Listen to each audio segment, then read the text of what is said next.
ये सिद्ध पीठ है। और ये सिद्ध पीठ कहाँ है? और यहाँ खास बात ये है कि कुछ वर्ष पहले यहाँ एक रुद्राक्ष का विशाल काय पौधा था। उस पौधे को लेकर के और इस स्थान को लेकर के हम जानकारी लेना चाहेंगे।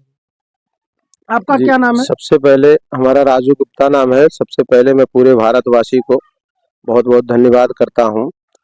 राजू गुप्ता नाम है, मैं बिलोहा से बिलोंग करता हूँ। यहाँ समय माता मंदिर स्थान सदियों से है, जिसका हमको खुद नहीं मालूम है, ना इन गांव वालों को मालूम है। गांव भी नहीं था ये जब से थे, और यही जगह है जहाँ रुद्राक्ष का पेड़ हुआ करता था। तो यहाँ काफी झाड़ थी, बहुत सारी परेशानियां, हर तरह की वो था।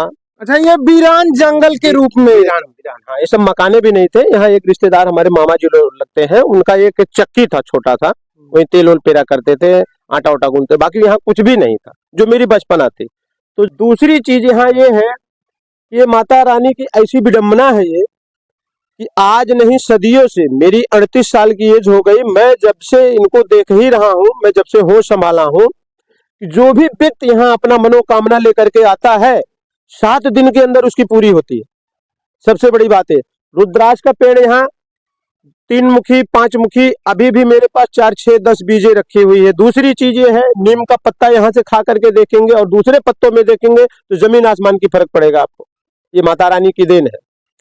तीसरी चीज, यहाँ ये वासुदेव बाबा भी आ गए हैं, भगवान भोलेनाथ भी बनने वाले हैं, प्रारंभ उनका भी होने वाला है, महाविशाल मंदिर बनने वाली है, हमारे ही भक्त द्वारा बनेगा। माँ समय जी हैं, माँ दुर्गा जी हैं। एक देख लीजिए आप, वहाँ शनि भगवान की मंदिर बनी हुई है।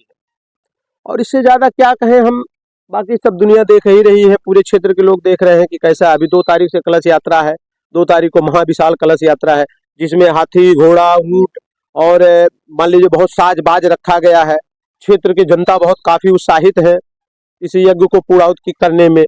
और बाकी और क्या कहें हम इससे ज्यादा भाई। देखिए, ये स्थान अपने आप में एक सिद्ध पीठ है।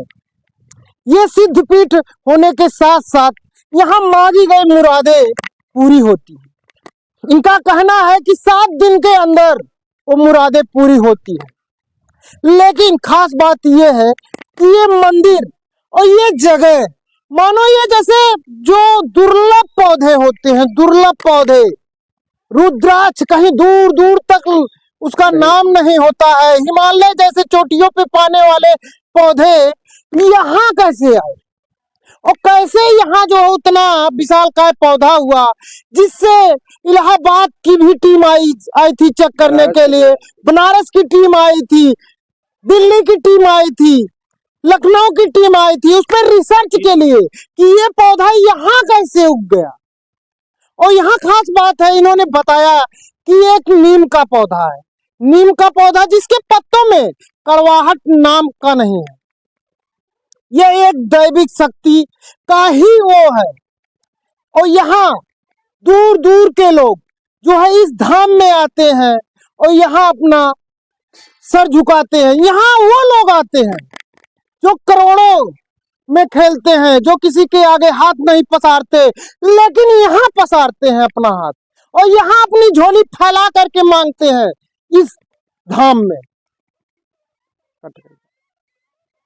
यहाँ ये भक्त है, ये इस मंदिर के बारे में बताना चाहेंगे, इस मंदिर के भव्यता को लेकर के। आपका क्या नाम है? घनश्याम गुप्ता। मैं बिलोहा का मंदिर अध्यक्ष भी हूँ। यहाँ मेरा भांजा इस समय बहुत देख रहा है। इस समय माता का स्थान बहुत पुराना है, किसी को पता भी नहीं, 5-6 पीढ़ी भी नहीं बता सकती कब का है। इसके साथ साथ यहाँ हनुमान जी का मंदिर था। तो हमारे राजू गुप्ता के प्रयास से ही अभी 4 साल पहले काली माता का मंदिर बना, उसका भव्य रूप से कलश यात्रा निकाल करके प्राण प्रतिष्ठा हुआ। इस बार पुनः प्रयास में है, हर तरफ दीवार की बाउंड्री करवा दिए, अपना निजी सहयोग ज्यादा लगाए हैं, कम ही मात्रा में लोगों से सहयोग मिला है।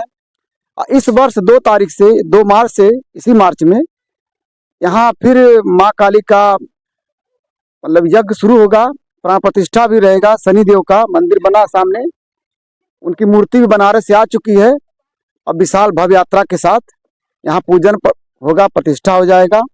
और यहाँ सबकी आस्था बहुत है, लोग यहाँ आते हैं, उनकी मनोकामना पूरी होती है। यहाँ आसपास के लोग, दूर दराज के लोग आते हैं और यहाँ अपना पूजा पाठ कथा सुनते हैं, उनकी मुरादें पूरी होती हैं। अच्छा, ये युग कौन सा चल रहा है? ये युग इस समय सनातन युग, धर्म युग चल रहा है। रामराज तो आ ही गया है। हमारे माननीय प्रधानमंत्री मोदी जी, योगी जी के प्रयास से इस समय धर्मयुग चल रहा है। पूरे भारत में राम राज्य स्थापित है, उससे पूरा विश्व भी प्रभावित है। आज तक पूरे इतिहास में कभी नहीं हुआ कि विदेशों से इतना चढ़ावा, चंदा, सहयोग आया हुआ हो। इसी राम राज्य, इसी धर्मयुग का देन है। क्या सऊदी अरब बाहर में भी भगवान राम का मंदिर बन रहा है। वहां अन्य धर्म के लोग भी जुड़ रहे हैं, उनको सर झुका रहे हैं, उनकी आस्था में विश्वास रख रहे हैं। बस हमारे सनातन की यही मजबूती है। सनातन धर्म के अलावा कोई धर्म है नहीं, बाकी सब तो मजहब है, पंथ है। अच्छा, जैसे लोग विश्वास नहीं करते हैं, इसे कहते हैं ये आडंबर है या और भी तरह तरह की चीजें, तो जैसे कैसे लोगों का विश्वास बढ़ता है, कैसे क्या है? विश्वास तो हम लोगों का ये साक्ष्य है। वो कहने को आडंबर जो अलग तरह के लोग हैं वही कहते हैं, जिनका विश्वास है विश्वास है। हमारा तो कई प्रमाण है। अभी भारत में देखा जाए, कई जगह जो मस्जिदों का विवाद है, अंदर हमारी मूर्तियां मिल रही हैं, पावे में सब शंख कमल की सब नक्काशी मिल रही है। उनका तो कोई प्रमाण है नहीं। प्रमाण तो हमारा आस्था रखेंगे, मन में रखेंगे तो सब विश्वास है। बिना इनके कुछ होना नहीं है। हम लोग जो भी है, चाहे शिक्षा हो, पढ़ाई हो, रोजगार, बिना इनका सर झुकाए होता नहीं। देखिए, आज के समय ये आधुनिक भारत है, आधुनिक भारत डिजिटल भारत है, लेकिन आज भी जो हिंदू धर्म के ग्रंथ है उस पर रिसर्च हो रहा है। आज भी जो हिंदू ग्रंथ धर्म में, अभी तो हमारा विज्ञान कुछ ही समय पूर्व आया है, लेकिन चंद्रमा और सूर्य की जो दूरी पूर्वजों में और ग्रंथों में जो वर्णित है, वो आज भी तथ्य मिल रहे हैं। इस धर्म ग्रंथ में आज हम ये बताना चाहेंगे कि लोग अपने माता पिता और बाबा और उनसे आगे की पीढ़ियों के साथ, पीढ़ियों के बाद कोई नाम नहीं जानता है, लेकिन आज इन देवी देवताओं और ऐसी चीजों को लोग क्यों जानते हैं, इनका इतिहास क्यों जानने की कोशिश करते हैं?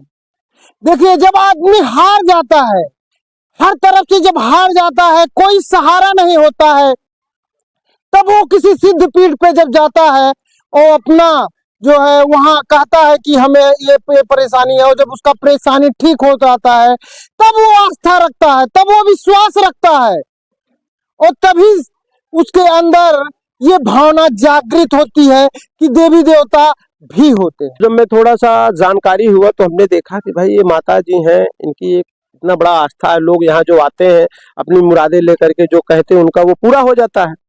तो फिर मेरे मन में ऐसा आया कि मैं भी तो माँ का भक्त हूँ, मैं भी सेवा कर सकता हूँ। फिर उसके बाद में मैं थोड़ा सा जब जानकार हुआ तो यहाँ कुछ चालू किया। एक बार वो करवाए, जागरण करवाए रात में। तो उसके बाद में फिर हमने कहा कि कुछ और भी करवाया जाए। तो मंदिर बनवाने के लिए हमने मतलब ठाना कि एक काली जी का मंदिर यहाँ होना चाहिए। तो मंदिर जब शुरुआत किया तो कुछ लोगों द्वारा हम प्रताड़ित किए गए कि ये मंदिर क्यों बनवा रहे हो, ऐसा है वैसा है, ये जगह मतलब ये कब्जा हो जाएगा, ऐसा वैसा। तो हमने कहा भाई जगह तो जिसको जो कब्जा करना था वो तो कर ही चुका है, जो बाकी बचा उसको तो कम से कम सुरक्षित रखा जाए। उसके बाद में फिर नेव डलवाया। नेव डलवाने के बाद में फिर कुछ दिन तक, साल 2 साल पड़ा रहा। फिर माँ काली जी का यहाँ जो है मंदिर बनवाया गया सभी भक्त द्वारा। सभी समझ लीजिए कि हमारे धर्म के द्वारा जितने लोग हैं इस हिंदुस्तान में, सबसे लेकर के थोड़ा बहुत करके कुछ अपने जेब से लगा करके बनवाया गया। बनवाने के बाद में फिर हमने जो है एक यज्ञ चालू किया। यज्ञ अयोध्या से बुलवा करके अच्छा खासा बढ़िया फर्स्ट क्लास जिस तरीके से होना चाहिए, कलश यात्रा निकली, यज्ञ हुआ बहुत अच्छे से। फिर यहाँ काफी दिक्कतें हो रही थी। एक प्रधान द्वारा जो शहाबुद्दीन है उनके द्वारा ये हुआ, कुछ अधिकारी बोले कि वहाँ जगह खाली है, वहाँ पंचायत भवन बना दो, और उसके बाद में जो है सामुदायिक शौचालय बनवा दो। उसके लिए भी बहुत संघर्ष किए हमारे क्षेत्र के लोग कि नहीं बनना चाहिए। काफी दूर दूर तक गए, विधायक जी से कहा गया, और लोग भी मतलब सारे लोग का सहयोग से, सारे लोग की मदद से उस चीज को रोका गया, नहीं बना। फिर ये हुआ कि कैसे क्या होगा। प्रधान भी बोले कि भैया फिर बाउंड्री करवा दोगे तो सारी व्यवस्थाएं तुम्हारी सही रहेगी, अन्यथा जो भी अधिकारी आएगा उनका नजर पड़ेगा तो बोलेगा ये करा दो वो करा दो।